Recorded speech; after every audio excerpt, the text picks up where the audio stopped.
Ito malupit, oh. Sitcom ba to? Group 2 naman. Sa wakas, may sarili nating invention na Bakit ang tatahimik nyo, no? Pero pagka oras ng kampanyahan, ang iingay, gumagawa kayo ng bigla kayong tumatapang para kayong umiinom, no? ICC inspectors when they came over. Ang sinasabi ko since 2017, nakikipag-ugnayan po ako sa kanila, nakikipagtulungan ako sa kanila. Totoo yun. Di ba? Huli. Oh, tayo, di kayo nag-uusap, ha? May mag-usap ako sa Italian. What's up mga kayon? Welcome back pa rin syempre dito lang sa Joe Malone TV para sa issue ng bayan nating pag-usapan. Di kami natatakot sa katotohanan. Isang magandang hapon! Hoy! Joe Malone TV, issue ng bayan, ating pag-usapan. Marso 3 para sa mamayang hapon natin itong upload na to. Hinahataw na natin dahil bayaran na ng tuition. Totoo ang laban, hindi po Real talk yan, ha? chismisan. Lahat ng tanong may klarong kasagutan. Kasama ka rito sa diskusyon, boses mo may halaga sa solusyon. Laging alerto, mapagmatsyag, truth ang hanap, di kami natitinag. Walang palusot, walang dayaan, tunay ang serbisyo, Diretsong usapan. Joe Malone TV, issue ng bayan, ating pag-usapan. Mega live shoutout sa lahat ng mga taga-subaybay ng Joe Malone TV para sa issue ng bayan. Habang dinidiscuss nila sa Committee on Justice, Mamayan, dito muna tayo mga kayon, ha? totoo ang laban, walang kulay, Bakbaka na kasi to eh. balita, talakayan, katotohanan. Para sa bayan. Ay mga kayon, maraming salamat. Mega love shoutout sa lahat ng viewers natin dyan, no? Kaway naman dyan. Yung mga OFW natin sa ibang bansa, pati na rin sa Pilipinas, Luzon, Visayas, Mindanao, mas dama ba? Mas damang-dama ba? BP Inday, galawin mo na ang baso. Ay, mega love shoutout sa lahat. Paki-double check naman kung nakasubscribe na kayo. Kung hindi pa naman, paki-subscribe at paki-click yung bell icon para lagi kayong updated sa mga videos na ina-upload natin everyday, twice a day, my day. Bayaran na ng tuition eh. Kaya kailangan mag-gabol. Mga kayo na, paki-ano na lang. Like and share yung video natin para sa algorithm. Para ma-recommend yung video natin doon sa home feeds ng YouTube pagbukas nyo. Kailangan ko magbayad ng tuition. ay, maraming salamat Sir Christian Esternon, pati na rin si Ma'am Sofia Esternon ng Singapore. Yung laging, laging Gcash padala, donors eh. Maraming salamat mga kayon, ha? Sir Christian, Ma'am Sofia, alam nyo na yan. Ingat po kayo dyan sa Singapore. Mabuhay, tuloy po ang laban, syempre. Maraming salamat. Mega love shoutout sa lahat ng mga viewers natin dyan, sa lahat ng nanonood, tumatangkilik. Attendance check muna tayo dyan, mga kayon. Sa Comsec, alam nyo na yan. Game!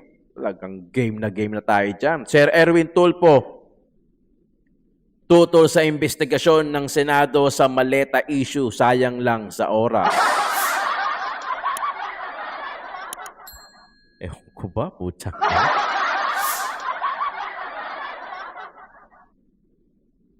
Ewan ko ba, bakit ang tatahimik nyo, no? Pero pagka oras ng kampanyahan, ang iingay, gumagawa kayo ng bigla kayong tumatapang para kayong umiinom, no? Pagka hindi nakainom, tatahi-tahimik. Tapos pagka nakainom na yan, daldal na.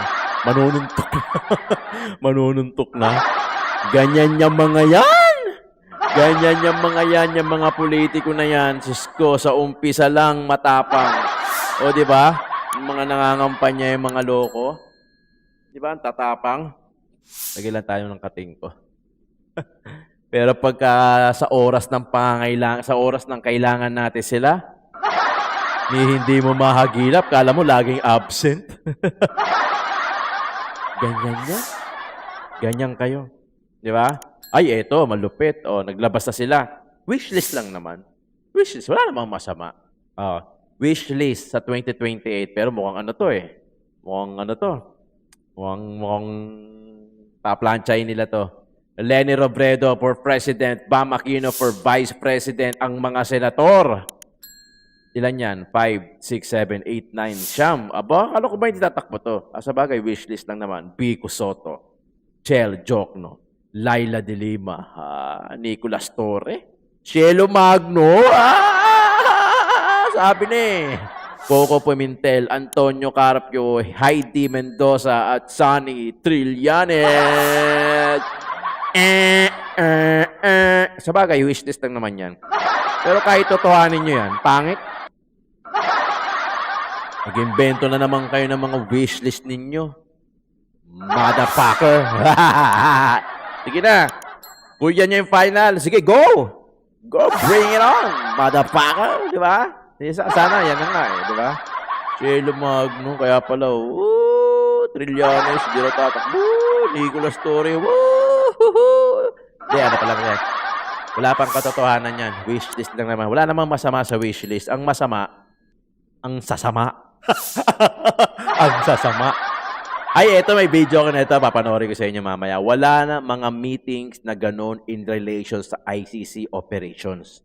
Ako, definitely, sinasabi ko na walang binigay na pera sa akin. Wala akong natatanggap na pera para sa ICC man or kung para saan. In-interview si Remulla. Totoo yun. Nakipag-usap ako kay Trillanes. Nilaglag eh, no? Pinakilala niya sa akin yung ICC, yung dalawang personnel ng ICC. Ang isda talaga sa bibig na uhuli, no? Yan sinasabi ko sa inyo, hindi mo na kayo mag-usap-usap bago kayo maharap sa social media, sa mga mainstream media eh. Kaya talaga tuloy nahuhuli kayo. Di ba? Isda talaga, bira mo mahuli sa buntot. Karamihan talaga sa bibig. Hindi pa napi. Nilito lang ng konti, nahuli na kaagad. Mga kaya, may papanood ako sa iyo bago tayo dumako dito. Maganda itong papanood ko sa inyo eh. Sinave ko lang. Ito. Yan. Ito yan. Nakita niya, mababasahin natin kasi yung comments. So, reenactment to Reenactment. Kasi may bago silang tool eh. May reenactment to. I'm sure napanood niyo na to. Is non-lethal intervention tool. The SASUMATA enhances our capability to respond swiftly, proportionately, and effectively, ensuring safer airports for the traveling public and personnel while preventing damage. Ay, basahin natin yung comment. Meron pa yan meron pa. Ayan, no? What if the person is 400 pounds? Wow, kamangha-mangha. Pwede na kayong maging, ano to? Pre-ren. Zombie yan. Ano ba talaga? Range or melee? Melee? Parang nanguhuli lang ng aso. Nakakapagpagaling. Napakagaling na achievement. Marami pa yan eh. Hindi na mo rito. Marami pa yan. Wow, sobrang advanced talaga ng Pinas. Ilang milyon kaya yung isang stick? Wala na, nasipa na sa balls si kuya, sa bagal. Parang tanga ang puts, patanga ng patanga yung Pinas. Ito may video pa kasi isa. Ito medyo, ito. Okay, ito. Reenactment nga reenactment. Ang daming bawal sa inyo ha? Pali ito, i-protection mo sa sarili ko ito eh. Anong gusto nyo? Kukunin nyo to? Ha? Kayo, makikiram kayo? Ha? Ano? Paano mo kalma? May kinukuha. Ikaw?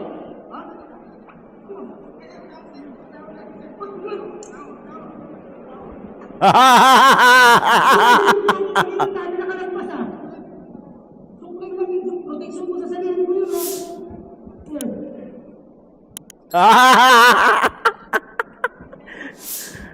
Comment, yung comment. Kaninong idea to? Mahal siguro niyan. Yung pag-training kayo pero online. Ginawa nyo namang aso. Para yung nanguhuli ng cobra, For sure, malaki ang budget niyan para sa panungkit. Nakakatawa, corny. Oy, binabasa ko lang to, ha? Hindi akin galing to, ha? Natuwa ako kasi nabasa ko kanina, eh. Kaya sabi ko, papakita ko sa'yo. Haha, ewan ko ba kung bakit nakakatawa? Galing nyo mag-joke. Ay, may panungkit. Ang cute. Ito malupit, to. Sitcom ba to? Group 2 naman. Group 2 naman. Aha, nakakaya ang Pinas. Ang galing naman ng panghuli. Ang bilis. Best actor goes to Kuyang Naka-Black. Takting yan, panungkit ng sinampay yan eh. Tawan-tawa kami dito, mga sir. Ang galing, galing. Sana all pang best actor. Sa wakas, may sarili na ding invention ng comedy. Show ba to? Parang tanga ang puts, patanga ng patanga ang Pinas. Haha, magulat kayo sa halaga niyan, kickback. Napalag yung mangga. Ginagagawa tatay.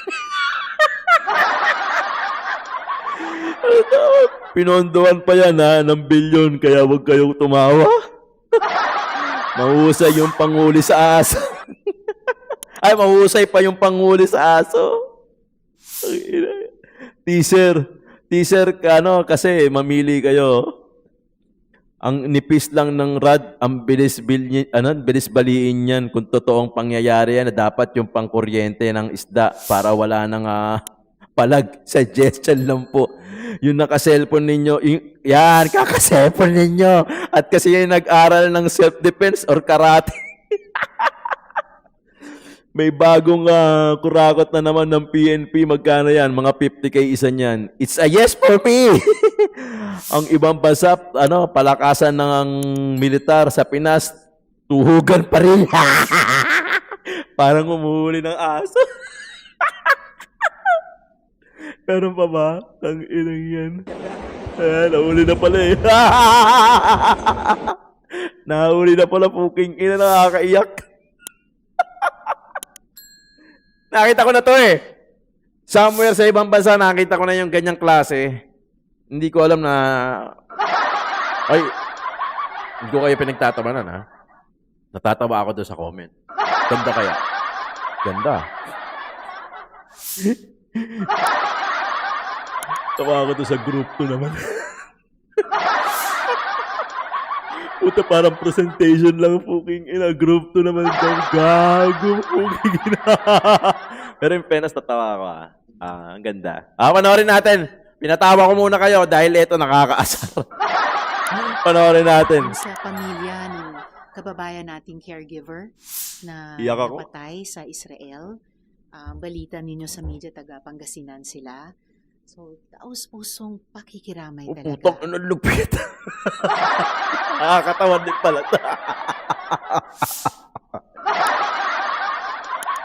Grabe. Puti na isip mo yun, Madam Senator Risa Hontiveros. Talagang saludo po kami sa inyo. Dahil concern kayo sa bansa po namin, mga kayon. Grabe. Panalangin sa pamilya. Yakap mula sa amin dito sa Senado. May yakap pamilya. pa. Sa napakarami pa nating mga kababayan na in harm's way din dahil doon nagtatrabaho, nakatira o maaaring nag-aaral sa Middle East.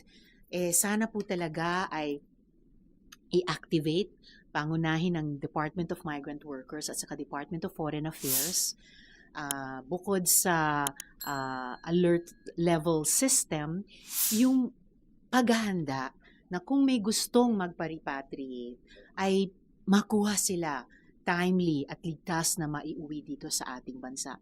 At hindi lamang yon.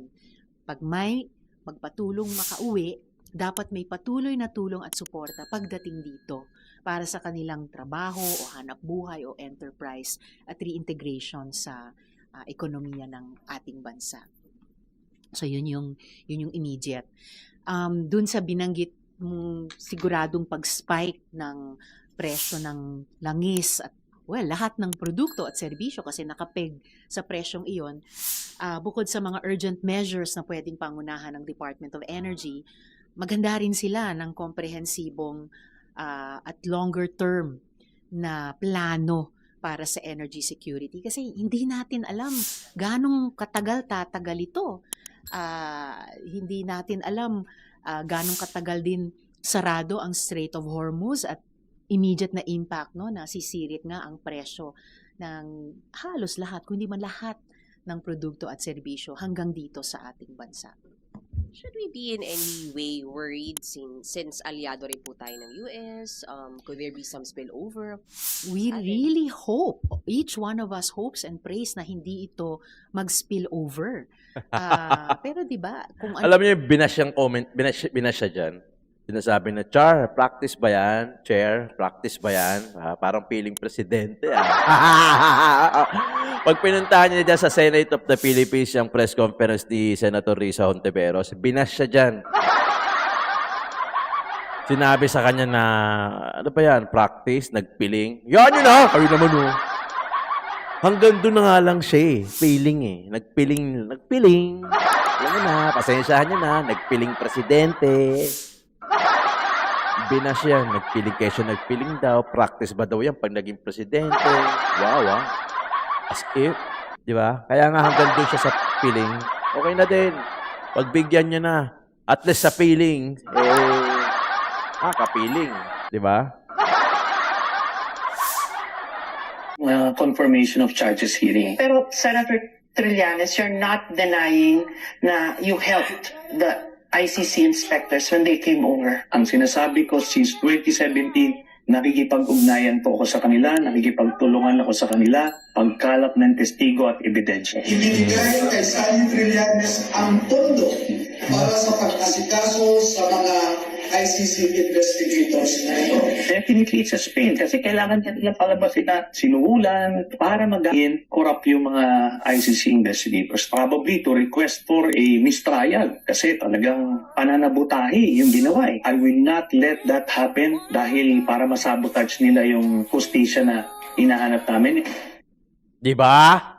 Huli! Huli. Ito yung maganda, yung kay Kayo raw Jesus. ay nakipagpulong kay Senator Trillanes, General Nick Torre, para daw po with the ICC investigators. Totoo po ba yun? Sa bahay niyo raw po sa Bel Air, Makati. Totoo yun. Di ba? Huli. Tayo, hindi kayo nag-uusap, ha? May pag-usap ako sa Trillanes, pinakilala niya sa akin yung ICC, yung ibang dalawang personal na ICC. Kasi nga, meron kami usapan na ang testigo dapat protektahan. Yung testigo na ICC. Since we're in the DOJ, kinakailangan gawin namin yun. Mga Pilipino kasi mga testigong to. Sir, when was this po? Last, hindi ko na maalala. Maybe less than a year ago. Parang gano'n, no? Less than a year ago. Opo. At sinasabi, sir, dapat hindi niyo daw po ito ginawa kasi kayo daw po ay Justice Secretary noon. Bakit? Ba't hindi? Ang nakasalalay dito, buhay ng mga testigo. Kailangan protektahan natin ang tao. Hanggat kaya natin. Kasi sir, ang sinabi daw po is hindi na daw po makikipag-ugnayan ang Pilipinas sa ICC. Tagal na yun. Nagbago na lahat Nagbago na lahat. Alam naman natin. Pero sir, kung yun po totoo, baka isipin po ng iba, totoo din po yung iba pong bahagi. Hindi totoo yun. Hindi ko alam Pero yung mga sinasabi nga doon, sinasabi ko, ang gagawin namin dito, sasabihin namin kay Baligon na mag-produce siya ng 18 iba't ibang affidavit. Para alam natin kung ano talaga ang personal knowledge ng bawat isang tao.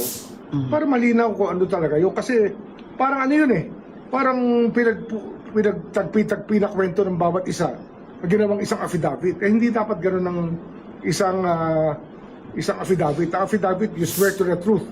the whole truth and nothing but the truth, and of your own personal knowledge. Yan ang challenge natin. Di ba? Wow, kanya-kanyang parang nahulog pa si ano dun eh. No? Si Trillanes dun ni Boying. Di ba? Boying. Jesus pangit pagka Jesus eh. Boying na lang. Ano man yan, lalabas at lalabas ang katotohanan. Kandaleche-leche na nga eh, di ba? Kandaleche-leche na nga kayo kung tutuusin eh. Pero hintayin nyo na lang sa 2028. Well, gawin nyo na lang kung ano yung kaya nyong gawin. Yun ang may isasuggest ko. I'm sure naman, ginagawa din nila VP Inday Sara yung sa parte nila, yung sa end nila, na magkalabasan na, pero lagi nyong tatandaan, kami, na nakasubaybay, na laging napapanood yung mga ginagawa ninyo, eh alam naman namin kung ano yung napagbasi-basihan din naman namin dyan, napagduktong-duktong din naman namin. Hanggang sa huli, syempre, VP Inday Sara Duterte pa din. Wala nang iba. Nakaukit na yan sa bato. Kung di man si VP Inday Sara, well, at least mga Duterte. Kasi napaka-ironic naman mga kayon eh, di ba? Bakit yung pagtutulungan yung isang tao? Tapos ang ano nyo, yung 125 million na confidential funds, hindi na kayo nakausad-usad sa confidential funds, sa kayo sa DepEd. Doon na lang kayo umiikot eh. Wala namang iba eh, di ba? Wala naman kayong ibang pinaguhugutan. Yun lang at yun lang. Pero nung flood control, ang tatahimik ninyo. Yung ipinangako na December, wala na may makukulong. Ang nakulong lang naman yung mga nasa paa. Yung mga nasa laylayan, wala pa nga eh. Kumbaga sa cake, karton lang sila. Yung pinagpapatungan ng cake. Di ba? Tapos, ang daming issue na lumalabas. Harapin nyo, patunayan nyo na talagang may makukulong. Bakit Grabe naman, no? Hanggang ngayon, wala pa rin. Wala na eh. Yung issue ng flood control, wala naman na. Nagpupumilit na lang tayo, pero sa totoo lang talaga, tinahapos na nila matagal na. Nakikita nyo yung agos, yung flow, nawala si Marcoleta, pinalitan si Cheese. Hindi aksidente. Di ba? Hindi aksidente. Planado. Ngayon, magwa-1 year na si Tatay Digong sa dahig. Alam nyo, sa totoo lang, naniniwala ako na etong mga anak ni Tatay Digong, tanggap na nila yung kapalaran ni Tatay Digong. I'm sure, parang nabanggit pa nga nila yan, natanggap na nila. Kahit na doon na mamatay si Tatay Digong sa ibang bansa, ita-times 2 nyo lang yung power ni VP Inday Sara pag nangyari yon. Pero syempre, wag naman sana. Hindi ko naman pinapanalaang. Sana makauwi pa rin si Tatay Digong. Dito pa rin siya abutan, if ever. Di ba? Ano na, real talk na lang. 80 mahigit na eh. Kota na, kumbaga. Malalaki naman na yung anak. May pamilya na. Isa ganong alam mo, ang siga, bumabaluktot balang araw. Ang taong kinakatakutan sa lugar nila, sa barangay nila, lumalambot din yan pag nagkaroon na ng anak. Pag nagkaroon na ng pamilya. Ito si Tatay Digong, wala nang batang anak. Lahat malalaki na, may mga kanya-kanyang sariling pamilya na. At nagawa naman din niya siguro lahat. Napalaki niya ng maayos. Actually, napalaki niya ng mahusay na nakakahanga-hanga. Diba? Sila BP, sila Pulong, sila Kitty, napalaki niya. Di ba? Kaya talagang siguro, kung ako sa katayuan ni Tatay Digong, wala na akong mahihiling pa pagka gano'n ng mga anak ko. Puta, anytime, pwede na ako siguro. Di ba? Tatay niyo, karton. At least yung tatay namin, bit-bit yung bayag hanggang dahig. Di ba? Hindi nagturo. Di ba? Siya ang tinuro. Di ba? Siya ang tinuro ng mga walang yang to. Pero ganun pa man, naniniwala ako na abutin man si Tatay Digong doon o dito, si BP Inday Sara pa din naman sa 2028 ang magiging presidente. Wala na yan. Wala na kayong ipananabla niyan. Kahit itapat nyo pa si Leni Robredo dyan. Hindi ma-impeach, ma-convict nyo man si BP Inday Sara dito, which is di ko nakikita mangyayari. Andyan pa naman yung dalawang kapatid. Sa tingin nyo, ganun-ganun lang yon. May mga backup yan, may mga nag-uusap yan mga yan. Kung Uusap-usap kayo di ba? Yan pa kayang mga yan. Di ba mga kayon? Ano lang, tiwala lang, tuloy ang laban, tuloy ang suporta hanggang sa dulo. Malapit na to, March na eh. Nasa unang quarter na tayo. 2027, no bearing. Wala na yan. 2028 na kagad dyan. 2027, pakiramdaman na lang yan. Pasahan na lang ng COC yan. Ng Certificate of Candidacy. Tapos sa 2028, wala na, diretso na. Diretso na to mga kayon. Tiwala lang, tuloy ang laban. Paki-subscribe itong channel natin, paki-like and share, tuloy ang laban dahil ipakita natin kung anong merong suporta ang kayang gawin ng mga DDS. Maraming salamat, Joe Malone TV, Issue ng Bayan, ating pag-usapan.